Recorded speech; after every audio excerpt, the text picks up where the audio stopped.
studios of NBC 12 and ABC 25, this is First Coast News at 11.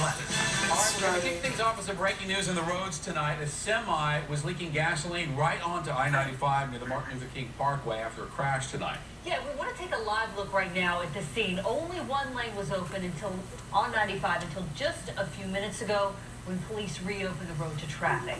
JFRD dispatch tells us they were called to that crash just after 9 o'clock tonight. All right, a sailor stationed at NAS Jackson claims she was raped by a fellow sailor, and in just a few days she's going to face her alleged attacker in military court. Christine Sapp is now on a mission, saying that she will no longer be silenced. Keitha Nelson tonight shares her story.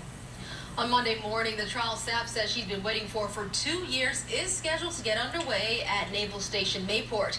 In 2012, while stationed at NAS Jax, Sapp says a man she trusted violated that trust, and she believes the Navy needs to do a better job of protecting sailors like herself. It's terrifying knowing that I don't even feel safe on base. The comfort and pride Christine Sapp says she once felt in her military uniform amongst fellow sailors is no longer. I had already decided I was getting out of the Navy because of how the entire situation played out. In 2012, Sapp says she invited a sailor she knew to her home, which was off-base military housing, to hang out. She claims he took advantage of her trust and raped her. My daughter was 4 months old and she was asleep upstairs. Sapp's daughter is the reason why you're now hearing her voice. We have people being told not to report because of their careers and think twice. As tears roll down this Navyman's face, her feet are planted firmly on the ground. The idea of her asking me why I didn't do anything terrifies me because I know I can. Sapp's daughter is now 2 years old. For her and any other woman who may come face to face with the pain of rape, she wants them to know it's all right to speak out.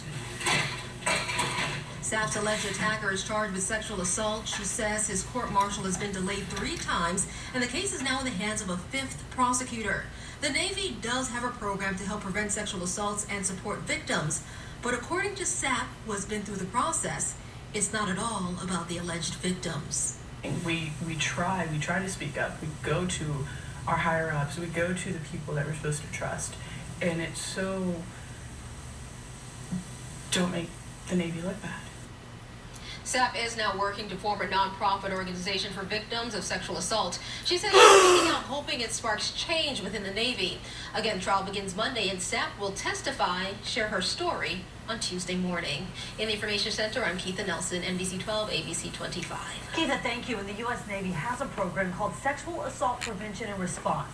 It includes required training for sailors, teaching them about awareness, intervention, and support available to victims. Captain Stephen Holmes directs the Fleet and Family Readiness Program for the Navy Region Southeast. He says rapes unfortunately do happen, but the Navy continues to work to prevent them. Leadership from the top to the very bottom are being made aware of the program and the resources available so that hopefully people are comfortable bringing forward a situation. And there are 2 options available for sailors to report a sexual assault: unrestricted, which allows the Navy to do a legal investigation, and restricted, which keeps the attack under wraps.